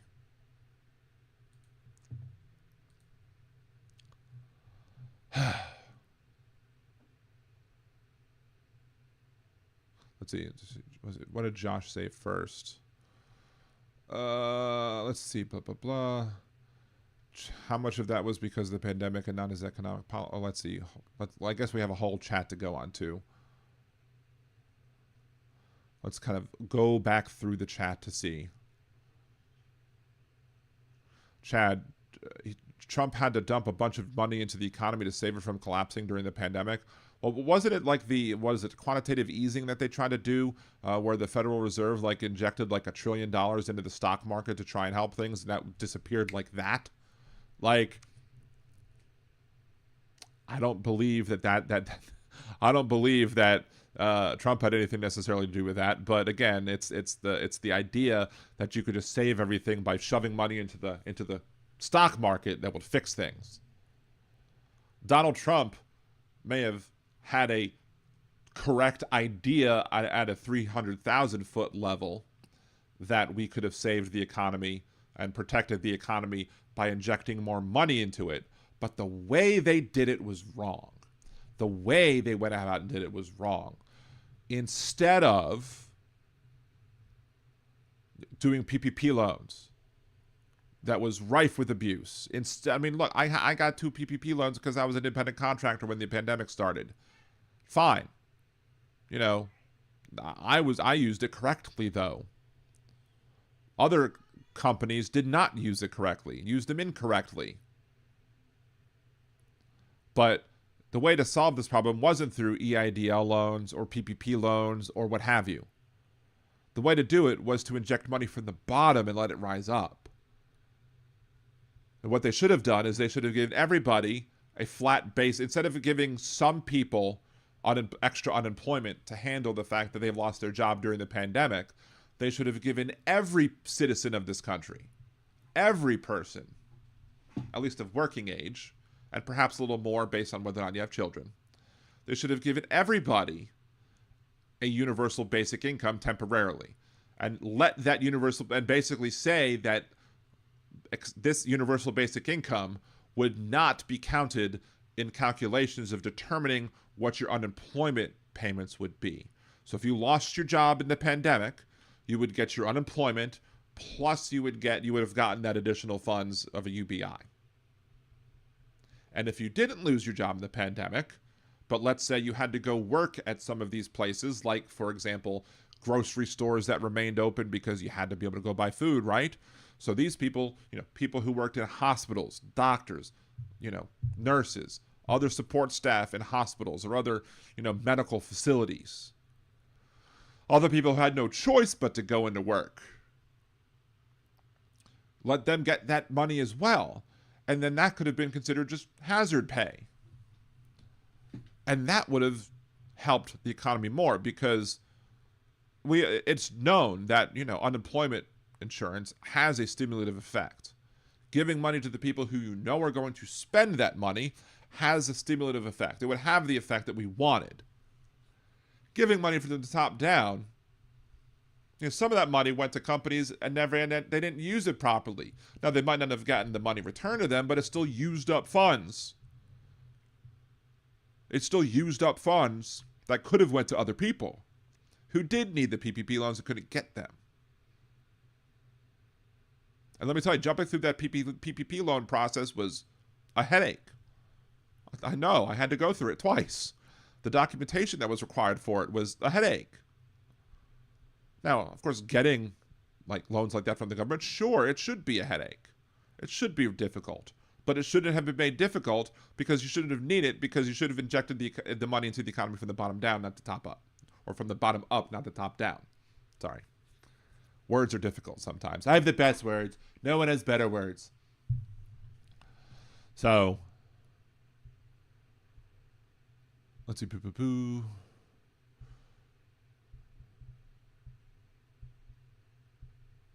Let's see, Robin, he's rescinding rules to bring back segregation. I mean, he did rescind the rule. Again, there's he's eliminating executive orders that protected against segregation, but the laws against segregation currently are still in effect. Now, That's another thing. Do we trust this Department of Justice to go after people who are being discriminatory? So let's say the federal government decides to hire a contractor that discriminates against people. Who will investigate and prevent that from those monies from being spent? Who will investigate and go after those companies that are hiring in a discriminatory way? Will Trump's Department of Justice be like, you're discriminating, we're not going to enforce the law against you because we like what you're doing? I don't trust that the Trump administration will, enforce the law. And who's going to force him to enforce the law? Well, the courts. You can't go through the Fifth Circuit. I'm sure the Fifth Circuit would absolutely agree with Donald Trump. You have to find another circuit that might agree with him, but then would the Supreme Court force him to then go ahead and not use those contracts, not spend money on contractors who are hiring white workers? Or would it even be an issue of whether or not they're paying anymore? Because, like the Tom Lehrer song about Werner von Braun, once the rockets come up, who cares where they come down? That's not my department, says Werner von Braun. Well, Donald Trump might say, well, once the people are hired, it's not my decision or business whether or not they're discriminatory. It doesn't matter to me whether or not they discriminate against people. What matters to me is that they're doing the job that I want them to do, that I'm paying them to do. Let the authorities, let the Department of Justice go after anybody who's not hiring people in a discriminatory way. But then will Pam Bondi act? No. Because I'm sure the people who are going to get these government contracts will probably be people who are, loyal to Trump. And as such, they'll, Bondi will be told to not go after them. So even though the laws of this country may very well be, stating that these people are able, are not able to discriminate, if you don't have a Department of Justice that's going to go after them, what use is the law then? The law is basically toothless at that point. Because you're already determined by the Supreme Court that you can't go after the president for violating the law because everything is considered to be legal under a presidential authority, and as such, it's not an illegal act by the president, even if the money being spent is being spent in a way that's going to have an employer that's going to discriminate against people. So, again, it ultimately comes down to, and then if the Supreme Court, if you would get like a Justice Robertson and Amy Coney Barrett to side with the Democrats, the liberal justices, and say this contract is void because these people are discriminating and you're not, or if you would get them to say you have to do these things because guess what? It's you're violating your oath to the Constitution. They might find and they might order you to do something. Bondi will say, no, I'm not going to do it. What you going to do? And then the court's going to say, well, we're going to hold you in contempt of court. And at that point, in my opinion, it would be criminal, not civil contempt of court, because you would be challenging the authority of the court itself. So who then goes after Pam Bondi for doing such a thing? It would be the U.S. Marshals. Who do the U.S. Marshals work for? Pam Bondi and the Trump administration. Are the U.S. Marshals going to really come after Pam Bondi and arrest Pam Bondi and put Pam Bondi in jail when Pam Bondi is their boss? She'll just fire him. And then if it's determined to be an illegal termination, who's going to enforce that? Pam Bondi? She's not going to enforce an illegal termination on herself. This is the constitutional crisis. This is what we're facing as a country. The fact that this administration has shown a willingness to stand up against the courts and violate court orders. And even if Pam Bondi says no, and the court and the Supreme Court were to say you have committed an act of criminal contempt, report to jail, all Donald Trump would have to do at that point is pardon, because it's a criminal charge. It's criminal contempt. And the president would be able to then pardon somebody who has committed an act of criminal contempt of court. It's happened in the past. It hasn't been questioned yet. And so I think courts have ruled in the favor that it was okay to do, and Justice Roberts isn't going to go against stare decisis. So if the courts have said it's okay to do, it's okay to pardon somebody who's charged with criminal contempt of court, then Trump's just going to pardon. Lather, rinse, repeat. They say you're committing criminal contempt of court again. Pardon. You've done it again. Pardon. Done it again. Pardon. Lather, rinse, repeat. Now, could they give a civil contempt of court? Maybe. Who's going to force her to pay the fine? Or even if they say, let's lock her up because she's in civil contempt of court. What then? U.S. Marshals have to come and arrest her. Same damn problem. Can a president pardon a civil contempt of court charge? Don't know. But he would try. Guarantee you he would try. And they need to be up to the courts to determine whether or not the president can actually pardon a civil contempt charge. But if the president can't do that, then who enforces that ruling? Again, a toothless judiciary, because the executive branch has basically disrespected the 200 plus years of tradition in this country of respecting the co-equal branches of government, respecting the powers that these people have, that they're supposed to have, granted to the Constitution, by our founders. That's what we're facing, folks. That's the dilemma. That's what we have to hope that some of it. I've said this during his first term. I'll say it before. I'll say it again. There may very well come a point in time where our military has to act like the Egyptian military way back in the day, where they have to step up and stand against a corrupt, lawless leader. Will they do so? They're supposed to. They took an oath to the Constitution. They took an oath to this nation. They didn't take an oath to the king. But how many of them view him as their king? How many of them will bend the knee and swear fealty to King Trump? Well, I didn't vote for you. But many of them might. And even though there are some people who are in the find out phase who are going to, who have voted for Trump, who are now regretting those votes. I didn't think that they were going to go after I didn't think they were going to go after my immigrant wife. I thought they were just going to go after the other people. I never thought the leopards would eat my face. Ooh, I never thought the leopards would eat my face. So, Robert M., I don't think that Hegseth has much appeal with the troops either. Maybe. That sucks for the military, to have somebody in charge of the military who they don't respect. But what if enough do? What if enough are going to listen to Trump and not to their oaths? Hey, Kevin, good to see you. Thank you for joining us.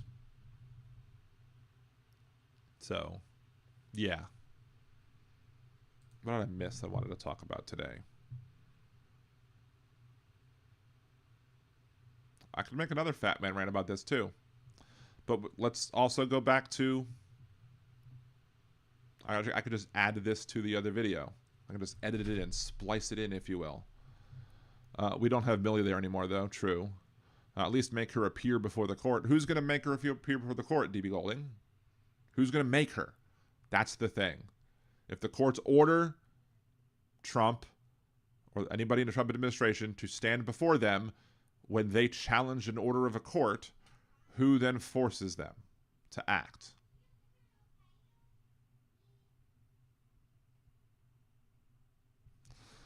Let's see, 250 kilo ohms. Wasn't there a risk that if the government shut down, it would be up to the Republicans, which part was turned back on? Does that make any sense? Potentially. I mean, it potentially does make sense that the concern is that government shut down, that the Trump administration would be able to determine who is a necessary and vital employee and who is not.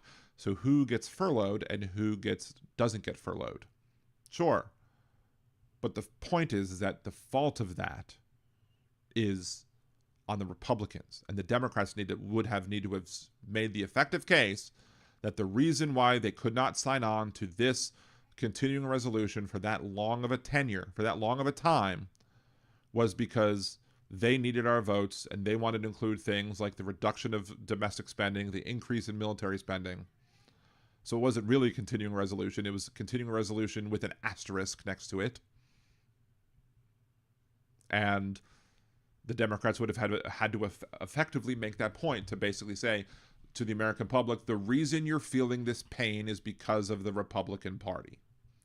We would have signed a continuing resolution if they would have just stopped doing all this BS.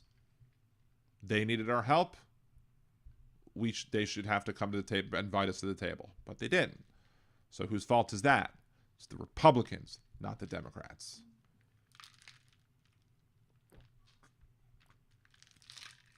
We're in the attack of the clones stage. We may be further on than that. We may be, so DB Golding, the order has not been made yet, cart before the horse scenario. Unfortunately, I have unfortunately been too right or correct too many times about things that Trump will do. Too many times I have been concerned about what Trump would do and have been right about it. I said that Trump would name 3 Supreme Court justices back in 2016. People called me silly, crazy. People called me a fool. People said that'll never happen. It happened. I know Hal was talking about the same thing too. Hal warned about the same thing. Same thing. Same issues. I don't know if he was doing it live at a show or whatever, but I know he had said that he had talked about that same thing as well. He had the same issues, same concerns. Same thing with Roe v. Wade. I said if Trump gets elected president, Roe v. Wade will be overturned, no longer be the law of the land. People call me crazy. People call me stupid. People said it was ridiculous. Stare decisis. It's law of the land. It's not going to be overturned by any Supreme Court. Trump got his 3 picks. Those 3 picks were of the 5 that ultimately overturned Roe v. Wade. Roberts did vote to uphold the Mississippi law that would have moved back the date or the time period that abortion was allowed to 15 weeks instead of the 20-something weeks where it was originally. But Roberts still voted to keep Roe v. Wade as the law of the land, as at least the majority of it. He still felt that Roe v. Wade should have been the law of the land, except he just moved the goalposts a little bit. Again, I was right. So, look, when I'm wrong about Donald Trump, I'll admit it. If Donald Trump doesn't do all these things, I'll admit it. I have no faith in that at this point. DB Golding, not disputing your point. Her refusal to appear is what the public will see in question. Some might. How many? There are people who are there are plenty of MAGA folks, plenty of MAGA creators, MAGA media folks, MAGA sycophants, people who blindly support Donald Trump, who have no issue with the deportation of so-called terrorists, supposed terrorists, without due process. They're like, just get rid of them. They don't care. And even when they do things that he doesn't like, a lot of the Trump supporters will not find reasons to criticize him.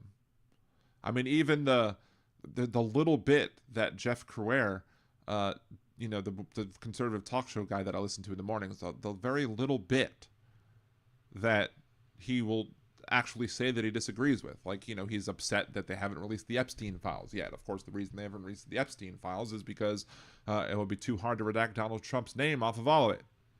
Probably. The reason he doesn't like the fact that, he doesn't agree with Donald Trump on making Canada the 51st state because of the argument that I made. Thankfully. That being said, they're not full-throated in opposition. They'll still find ways to support the vast majority of the things that this Trump administration does, that Pam Bondi will do, etc. So I have to see MAGA Republicans. I have to see the Republican Party. I have to see Republican elected officials stand up and stand against Donald Trump and his actions. And not just ones that are no longer serving in Congress. The ones that are active in Congress, that are seeking re-election. The ones that want to be there, but who want to prove to me that you're going to do the right thing. So, again, I know we agree. His MAGA base is the forms of 30% of Republicans, the other 70 is who we need to take aim at. So I don't agree with that. I think that the MAGA base is probably more like 50 to 55% of the Republican Party at this point.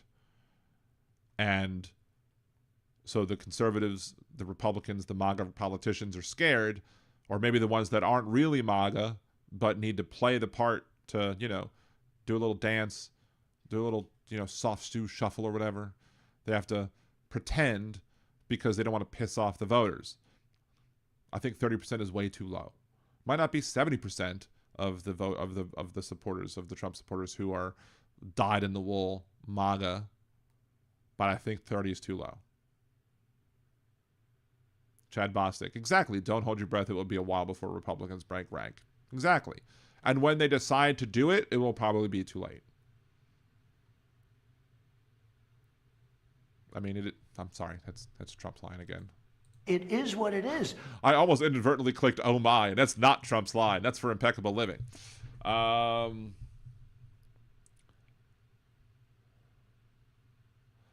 Reminds me of a joke. What did they say for Halloween in the Old Republic Capitol? Naboo.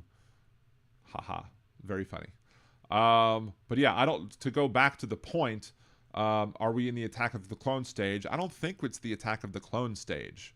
I believe, if I'm not, my nerd credentials might be at risk here, but I'm fairly certain that we're much closer to the Revenge of the Sith phase when Jar Jar Binks decides to give Chancellor Palpatine the position of Emperor. What movie did Palpatine become Emperor?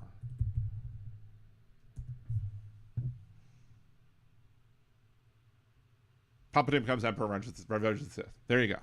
So yes, I'm correct. I didn't want to have my nerd bona fides be mocked or ridiculed or doubted, but I do believe we're much closer to the Revenge of the Sith part of the story than we are to the Attack of the Clones part of the story. Because in Attack of the Clones, most of the people were still under the belief that Palpatine was, just a good guy trying to, do the right thing, who reluctantly took power from the previous Chancellor of the Republic because he was too weak and inefficient. So he became Chancellor, but then he becomes Emperor when they just dismantle everything. And I think we're much closer to that point. I mean, he's already calling himself king. If he's calling himself king, then he probably thinks he's there already. Well, I didn't vote for you. Yeah. Exactly, 250 kilo ohm. This is exactly how liberty dies, with thunderous applause. Yep. And everybody applauds, and the Senate applauds, and then they remove, they disband the Senate at that point, and then use regional governors to control the systems as well as the Death Star. Anyway. Chad, you guys just need to figure how to win independence back, which means center of the road politics, which is a time when most Democrats want to fight. It's a conundrum for the Dems. See, I don't think it's as much of a conundrum. Hey, Marie, good to see you. I don't think it's that much of a conundrum. And I talked about this, I think, a little bit on the last show, but I've spoken about this before. Running to the center is not going to win you votes. It's going to lose you more votes. Because the people who are on the left, like to the left of liberal, the progressive left, are not going to be, at all, decided to, hey, we're not going to at all be like, hey, yeah, that's a good thing to move to the center. No, the independent vote needs to be won by showing, A, just how bad and how painful the Republican Party policies are, and B, to show you why these issues that they call the 80-20 issues, just why, those issues shouldn't be made into the big deal that they're made into. Yes, we fight to protect trans rights. That should be the default, standing up for marginalized and oppressed minorities. Trans folk competing in sports are most likely not going to harm your kid. In fact, forcing trans folk to participate in the gender on their birth certificate instead of the gender that they are harms people too. There's a case of a Texas wrestler who was wrestling in high school, and this individual was a trans male, i.e., somebody who is assigned female at birth, but who is a trans male. Had, I don't know if it was naturally higher levels of testosterone or what have you, that came in for this person, but that individual wanted to compete in the men's division. But because the state of Texas says that you can't compete in a division that doesn't match your stated birth on your birth certificate, that trans man was required to compete against the women and the young women in the women's wrestling division, and then destroyed all of them. If you would have allowed that young trans male to compete against the other guys, does that mean would he have won there too? No, but he wanted to compete with the other guys because he's a guy, regardless of what's on his birth certificate. So you prevented many women from being able to win at sports because you insisted on putting a trans man into the women's division where he didn't want to be. Of course, half the MAGA people who don't understand trans issues would believe that when I say trans man, I mean somebody who is a man who's according to them, pretending to be a woman, instead of it being what it actually is, someone who is assigned female at birth, who is identifying as a male. So, Kevin, what did kids cry to their families about in Coruscant? Mommy, mommy, there's a Sidious under my bed. I don't know. There are probably many people in the Galactic Republic or the Galactic Empire at that point who probably didn't even know about the specific issues. I mean, there were because of the Jedi purge in Star Wars, there were many people who had no idea what a Jedi was at that point. The idea of a Jedi was a myth. If you watched The Mandalorian and saw when Luke Skywalker returned, spoiler alert. Shouldn't have to be a spoiler alert at this point, but whatever. And you saw this Luke Skywalker scheme. You saw, Moff Gideon.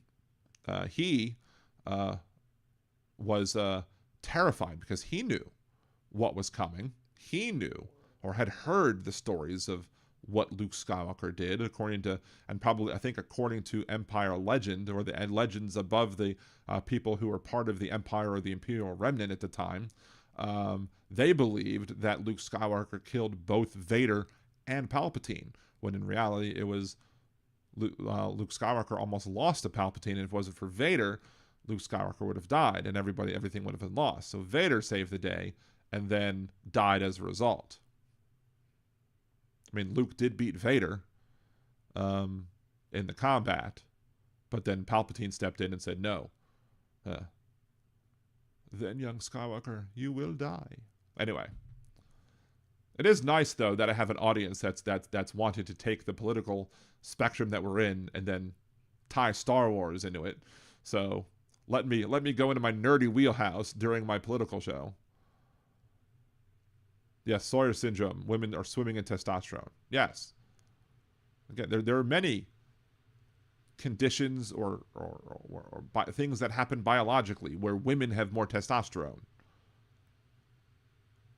than a normal woman would have. That's part of my whole argument as to us cherry pick. I think I have this video posted at least when I talked about how we cherry pick fairness when it comes to trans people in sports. We don't try and keep cis women out of sports because they have too high testosterone levels. We don't try and make things fair and equitable for women who have disabilities or who like medical issues, like ill working thyroids that make it more likely that they gain weight and less likely that they'll be able to be athletic. We don't do that. We just cherry pick the issues of, is this somebody who was originally born with a penis or not? That's what it's, and that's why it's not about fairness. That's why I will, till the end of time, say this is not about fairness. I will say this is about, being bigoted to trans people. It's not even about women. It's not about fairness to women in women's sports, because if you ask most of these people to name 10 or 15 women athletes that they supposedly care about, they wouldn't be able to do it. I'll be shocked if any of them could name 5. Let alone 10 or 15.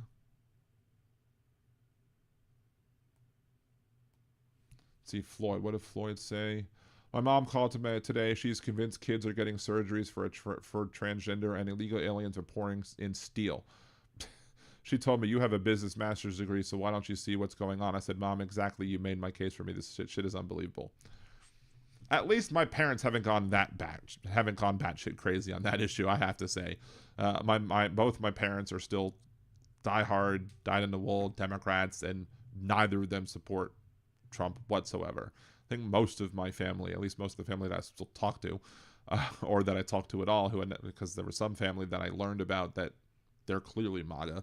But yeah, at least my parents. I mean, I can't imagine how difficult it must be to have families that you disagree. Hell, my mother-in-law, before she passed away, she was, she said personally she was pro-life, she was against abortion, but she was like, it's between you and God if you want to do it. It shouldn't be the government's decision. I was like, that's the role that every of these conservatives should take. So my grandpa, bad for running through all the names and family before he got to mine.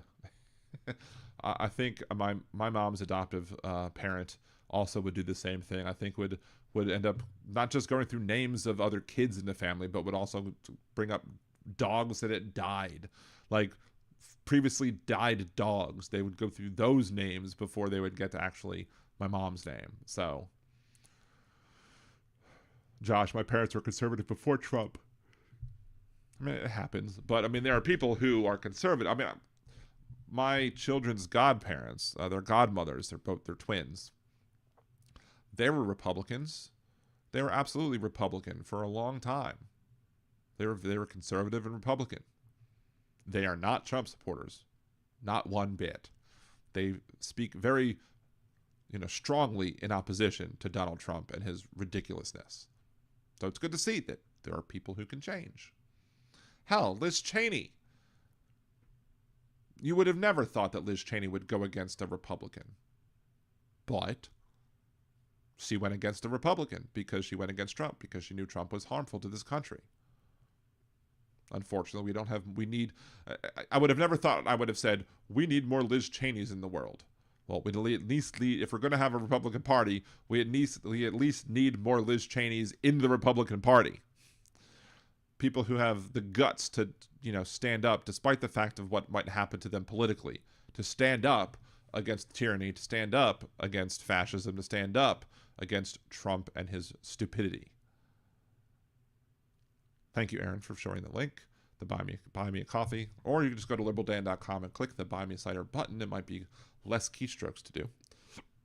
So, hey Dean, coming in late. I was watching Angry Ginger first time. Cool dude. Cool. Maybe I'll have to check out the Angry Ginger as well. We need to uplift all of the folks who are supportive of liberal, left, progressive type causes. So, it's 10 already. Wow. We've been talking for a while. I probably at this point won't open the phone lines. Very apologies. Mark Hamill does a great Harrison Ford. Even Ford said, "Yeah, that's me pretty much." Yeah, I've heard it. Mark Hamill's Harrison Ford impression is spot frickin' on. It's amazing. The imitation that I can't do, that I want to be able to do it. Christopher Walken. I can't get Christopher Walken down properly, and I would be less annoyed about it if there weren't so many people in Hollywood or whatever who can do a Christopher Walken accent. Because it's not just putting the emphasis on the wrong syllable. You have to do more than just that. I mean, that's part of it. It's not just inflecting in weird ways and putting weird pauses into what you're saying. Again, it's not that, because obviously you would hear that just now and you'd be like, oh, that's Christopher Walken. I know it's not Christopher Walken. I know it's a terrible imitation of Christopher Walken. So, no, Kirk is different. Like, I could do Kirk a little better. Like, Spock, you might have, like, one, but you then have to put a lot of words together. You Klingon bastards, you've killed my son. Like, that's Kirk. So, maybe my walk-in sounds more like Kirk than it should because I can't do walk-in. But I want to be able to figure out how to do walk-in. And it's apparently not as easy. At least nobody has given me the whatchamacallit, the instructions or whatever. There's been no one out there. Let's see. Hold on.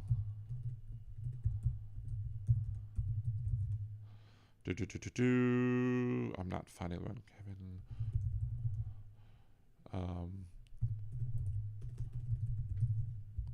It's Kevin something, I think.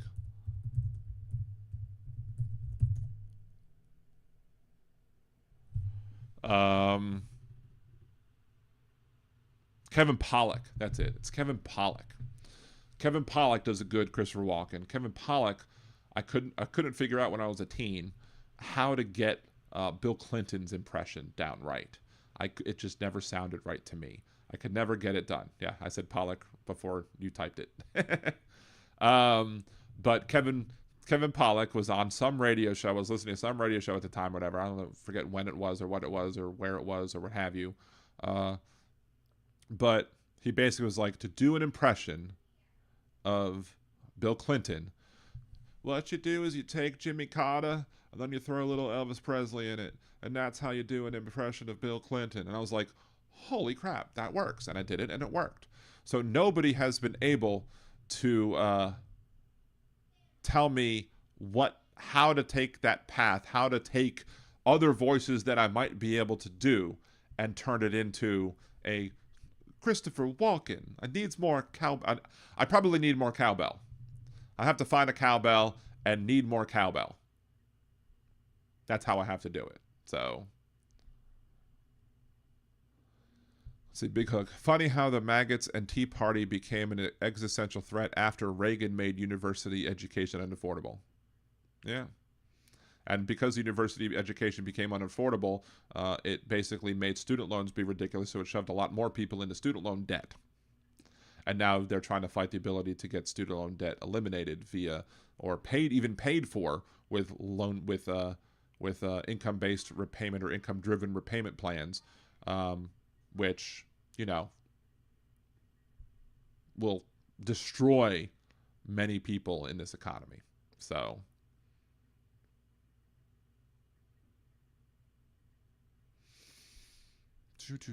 let's see.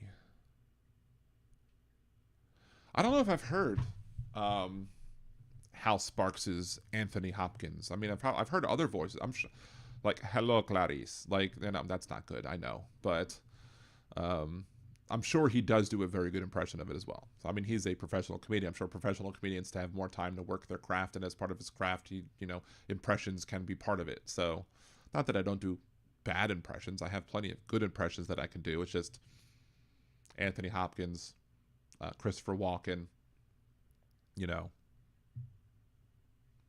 I just can't get it done. Again, it's pathetic. That's okay, Dan. We can live without Christopher Walken. I know. I'm being obsessed with it. Anyway, I'm not gonna open the phone lines today. Sorry for anybody who might want to call in. We did get on rambling a bit there. I do have some stuff I need to take care of. I need to go help Cassie with stuff. I actually haven't eaten dinner yet, so I need to take care of that. I made Cassie dinner before I came up to the podcast, but I didn't make myself dinner because I didn't have time. So, and of course, also the Zepbound that I'm taking makes my appetite not as good. Whatever. So, anywho, crunch, crunch, crunch on my ice. I kept your father's pocket watch. Yes. Definitely not something I want to talk about before dinner, before I eat. But anyway, thank you all so much. I don't have a really good outro to play. I mean, I could play this week's Hypocrite of the Week as well. Maybe I'll just do that. I'll play this week's Hypocrite of the Week to get this, to let the Twitch people go out on not a hard break, but otherwise we will finish up. Good night, Orville. Thank you so much. And we will play that, and then we'll play the regular thing for YouTube, and go make myself some food and probably try and upload some of the other videos. If I don't get to it tonight, maybe I'll have to do it over the weekend. But anyway, thank you all very much. Appreciate it. Remember to like, share, subscribe, go to videos, get the algorithms going, because we all know Al Gore needs more rhythm. Until next time, have a good one, and peace.